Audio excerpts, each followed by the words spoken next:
प्राचीन समय में धरती पर गॉड्स और डीमंस का राज हुआ करता था। एक परसुअस नाम का हाफ गॉड था जिसने कराकेन मॉन्स्टर को हराकर पूरी दुनिया को बचाया था। उसके पिता जियोस ने उसे अपनी तरफ से दुनिया पर राज करने को कहा, लेकिन उसने साफ मना कर दिया क्योंकि वो इंसान ही बना रहना चाहता था। कुछ समय बाद परसुअस की वाइफ की डेथ हो जाती है, लेकिन उसने फिर भी अपना इरादा नहीं बदला। परसुअस एक मछुआरे की जिंदगी जी रहा था और अपने बेटे हेलोस का भी ध्यान रखता था। एक दिन ज़ोअस परसुअस से मिलने जाता है। वो बताता है गॉड्स अपनी शक्तियाँ खोते जा रहे हैं क्योंकि इंसान अब उनकी पूजा नहीं करते। इसका मतलब अब वो डीमंस को टराटस के गेट के अंदर नहीं रोक पाएंगे। Kronos the father of all gods gate से बाहर निकल सकता है और पूरी दुनिया को खत्म कर सकता है। ज़्यूस इस वजह से परसुअस से मदद मांगने आता है, लेकिन परसुअस की प्रायोरिटी उसका बेटा था और उसे लग रहा था कि अब उसके पास बहुत कम पावर्स बची हैं और वो कुछ ज्यादा नहीं कर पाएगा, इसलिए वो साफ उसके मुंह पर मना कर देता है। फिर ज़्यूस निराश होके वहाँ से चला जाता है। नींद में परसुअस को बुरे सपने आने लगते हैं जिसमें क्रोनोस ने उनके गांव पर हमला कर दिया होता है और क्रोनोस लगभग सपने में उसके बेटे को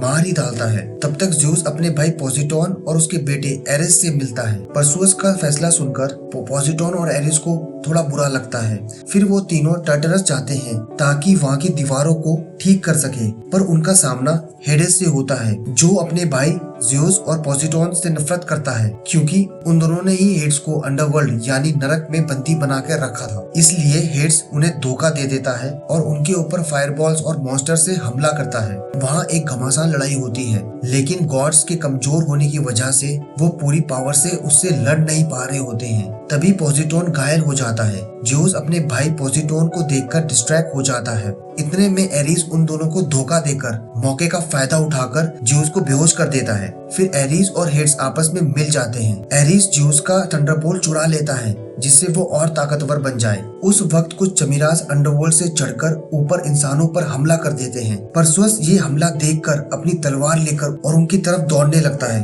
परसुअस अपनी पूरी कोशिश करता है कि वो चमीरा को मार दे और अपने बेटे और गांव को बचा ले। जब भी चमीरा आग उगलता है तब परसुअस हाथ में आई हुई किसी भी चीज से अपने आप को आग से बचा लेता है। जब परसुअस करीब जाता है तो वो बीस्ट पर अटैक करता है, पर जब चमीराज हेलियोस को मारने जाता है तो परसुअस चमीरा को अपनी तरफ डिस्ट्रैक्ट करता है जिससे वो किसी तरह जंजीरों में फंस जाए। चमीरा जैसे ही जंजीरों में फंसकर भागने लगता है और वो परसुअस को भी अपने साथ ले जाता है। जब वो दोनों गांव के बाहर पहुंचते हैं, परसुअस चैन को पकड़ लेता है और चमीरा को बेवकूफ बनाता है जिससे वो अपनी खुद की आग में जलकर मर जाता है। उसके बाद परसुअस अपनी चोट को ठीक करने के लिए एक हीलर से मिलता है और हेलियोस को अपने साथ चलने के लिए कहता है। वो दोनों माउंट ऑफ आइडल्स जाते हैं जहाँ पहले लोग गॉड्स की पूजा करते थे, लेकिन अब वो खंडर ही रह चुका है। वो ज़्यूस के स्टैचू के नीचे प्रे करते हैं, लेकिन वहाँ पोसीडोन आ जाता है जो कि जैसे तैसे बचकर वहाँ पहुँचता है। वो उसको अपने बेटे एरिस के धोखे के बारे में बताता है और ज़्यूस की बंदी बनने की खबर उसे देता है। वो उन्हें पोसीडोन के बेटे एग्नर से मिलने के लिए कहता है जो क्वीन एंड्रोमेडा के पास है। वो बताता है कि उन्हें साथ मिलकर गॉड हिफास्टस से मिलना होगा जिसके पास क्रोनोस को हराने का तरीका है। फिर मरने से पहले पोसीडोन उसे अपना ट्राइडेंट दे देता है, ये मेरे बेटे एग्नर को दे देना। दूसरी ओर टार्टस में ज़्यूस को चेन से बांधा होता है ताकि उसकी शक्तियों से क्रोनोस को जिंदा किया जा सके। एरिस ज़्यूस को बताता है कि वो अपने पिता से बहुत नफरत करता है क्योंकि वो इंसानों की तरह रहकर गॉड्स की इंसल्ट करते हैं। वो बताता है क्रोनोस ने एरिस और हेड्स को हमेशा हमेशा के लिए अमर बनाने का वादा किया है, इसलिए वो दोनों क्रोनोस को जिंदा कर रहे हैं। परसुअस हीलियस को गुड बाय कहता है। फिर हीलियस उसे अपने हाथ से बनाया हुआ एक डैगर देता है। परसुअस अपने ब्लैक फेगासेस को लेकर वहाँ से चला जाता है। आसमान से परसुअस को क्वीन की आर्मी दिखती है जो पहले परसुअस पर हमला करने वाली होती है, लेकिन उन्हें पता चलता है कि ये वो हीरो है जिसने कराकेन को हराया था। परसुअस क्वीन को सब बताता है और उन्हें एरिस को पूजने के लिए मना कर देता है। परसुअस एग्नर से मिलता है जो चोरी की वजह से बंदी बनाकर वहाँ जेल में रखा होता है। एग्नर उसके साथ आने को मना कर देता है क्योंकि गॉड्स ने उसे बेदखल कर दिया था। बहुत बनाने के बाद एग्नर अपनी जिद से हट जाता है और वो कहता है बदले में मुझे आजादी चाहिए और बहुत सारा गोल्ड चाहिए। तो क्वीन उसकी सारी शर्तें मान जाती है। फिर तीनों सफर के लिए निकल जाते हैं। एंड्रोमेडा बताती है कि हेफास्टस ही था जिसने पोसिट्रॉन ट्रायंट, हेड्स की पिचफोर्क और ज़्यूस का बोल्ट बनाया था और उन तीनों को साथ लाकर हम स्पेयर ऑफ ट्रियम्फ बना सकते हैं। उसी स्पेयर से पहली बार क्रोनोस को गॉड्स ने हराया था। हिफास्टस केल की आइलैंड पर रहता था जहां कोई आज तक नहीं जा पाया था, पर एग्नर को पता था वहां कैसे पहुंचना है। फिर परसुअस एग्नर की बेड़ियां खोलता है और उसे अपने बाप का ट्राइडेंट दे देता है। एग्नर उससे बॉट को गाइड करने लगता है। जब वो केल पहुंचता है उन्हें हर जगह जाल लगे हुए दिखते हैं। तभी अचानक एग्नर एक ट्रैप में फंस जाता है। जैसे ही उसे सब बाहर निकाल रहे होते हैं तब एकदम से रस्सी से उस ट्रैप को खींच लिया जाता है। जैसे ही परसुअस उसके पास जाने वाला होता है एक साइक्लोप उसकी तरफ एक पेड़ फेंक देता है। तभी एक और साइक्लोप आ जाता है और सोल्जर्स को मारने लगता है। परसुअस फिर उसके हाथ में तलवार घुसा देता है और सारे मिलकर ट्रैप का इस्तेमाल कर उसे बेहोश कर देते हैं। दूसरा साइक्लोप भी आगे बढ़ रहा होता है। तब परसुअस ट्राइडेंट को अपने हाथों में ले आता है। ट्राइडेंट को देखकर सारे साइक्लोप उसके सामने झुक जाते हैं। वो बताते हैं कि ट्राइडेंट उनके लिए एक गॉड का सिंबल है। दूसरी तरफ ज़्यूस बहुत तेजी से बुढ़ा होते जा रहा था क्योंकि उसकी लावा से लिपटी हुई बेड़ियां उसकी पावर्स को एब्जॉर्ब कर रही थी। कुछ देर बाद ग्रुप को हिफास्टस की छुपने की जगह मिल जाती है। वो बहुत बुढ़ा हो चुका होता है पर वो परसुअस को पहचान लेता है। बट वो कहता है मैं तुम्हारी कोई मदद नहीं कर सकता।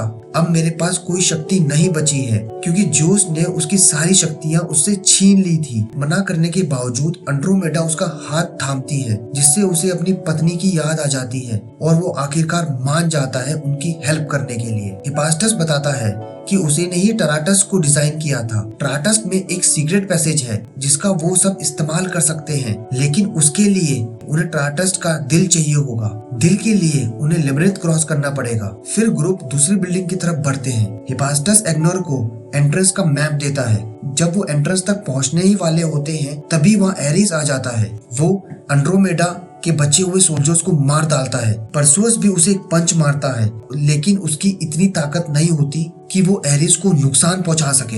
हिफास्टस छुपा दरवाजा खोलता है और साथ ही साथ एरिस सबको आसानी से मार रहा होता है। कोरिना की ही प्रार्थना से एरिस यहाँ आया होता है लेकिन बदले में एरिस उसको भी मार डालता है। हिफास्टस एरिस का ध्यान भटकाता है। तब तक परसुअस, एंड्रोमेडा और एग्नर एंट्रेंस के अंदर चले जाते हैं। आखिर में हिफास्टस भी मारा जाता है। वो तीनों मैप लेकर जगह को एक्सप्लोर करते हैं लेकिन कुछ देर तक उन्हें इल्यूजन फेस करना होता है।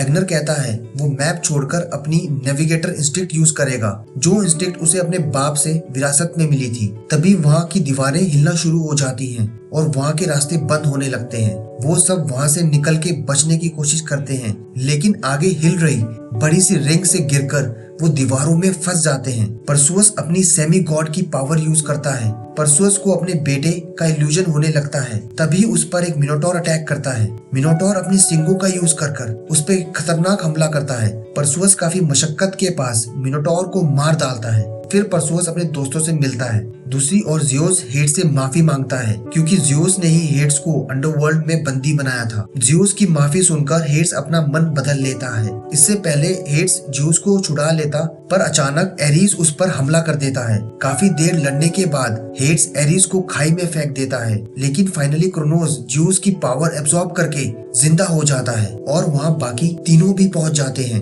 परसुअस पॉजिटोन के ट्राइडेंट से ज़्यूस को छुड़ा लेता है। तभी एरिस ऊपर आ जाता है और हमला करने लगता है।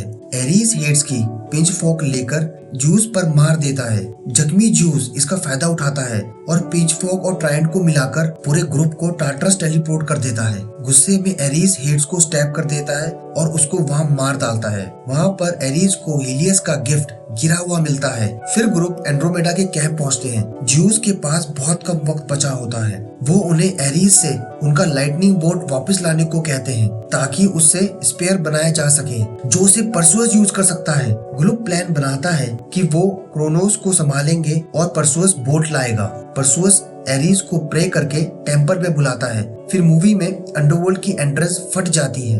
वहाँ से फायरबॉल निकलकर गिरने लगते हैं, जिसमें से कई खतरनाक मॉन्स्टर निकल रहे होते हैं। आर्मी उन्हें रोकने की कोशिश करती है, पर मॉन्स्टर्स उन पे डोमिनेट करते हैं। अचानक वहाँ हेड्स भी आ जाता है और ज़्यूस का हाथ पकड़कर उसे अपनी बची हुई पावर्स शेयर करता है। ज़्यूस फिर से थोड़ा यंग दिखने लगता है। दोनों गॉड्स मॉन्स्टर्स को मिलकर मक्खियों की तरह मारते हैं। दूसरी तरफ परसेउस टेम्पल पहुंचता है, जहां एरिस हेलियोस को लेकर आ जाता है ताकि वो अपने पिता को मरते हुए अपनी आंखों के सामने देख सके। दोनों भाइयों में डेडली फाइट होती है, लेकिन परसेउस सेमी गॉड होने की वजह से कमजोर पड़ने लगता है।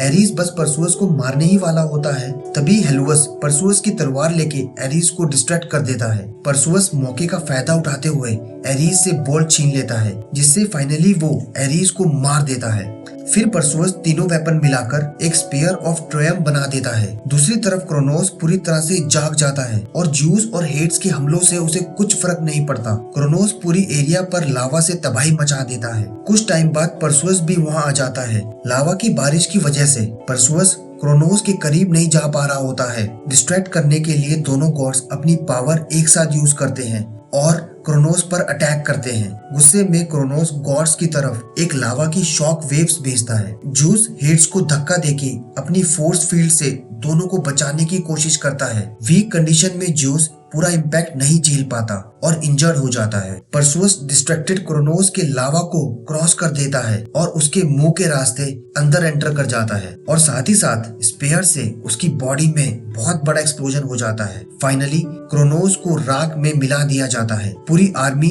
जीत के बाद सेलिब्रेट कर रही होती है और एंड्रोमेडा भी परसेउस को जिंदा देखकर खुश हो जाती है। ज़्यूस परसेउस से मिलने के बाद कहता है गॉड्स का एरा अब खत्म हो चुका है और परसेउस को थैंक कहते हुए उसकी वहाँ डेथ हो जाती है। हेड्स भी अनाउंस कर देता है कि अब उसके पास पावर्स नहीं बची हैं और वो अब नई जिंदगी की शुरुआत करेगा। एग्नर भी एक अच्छे अंकल की तरह हीलियस से बात करता है। जंग के बाद परसेउस और हीलियस बात करते हैं और हीलियस कहता है कि मछुआरे की जिंदगी भी कुछ कम अच्छी नहीं थी, लेकिन परसेउस कहता है उसे फ्यूचर के लिए तैयार रहना होगा और अपनी लेजेंडरी स्वॉर्ड उसके हाथ में थमा देता है।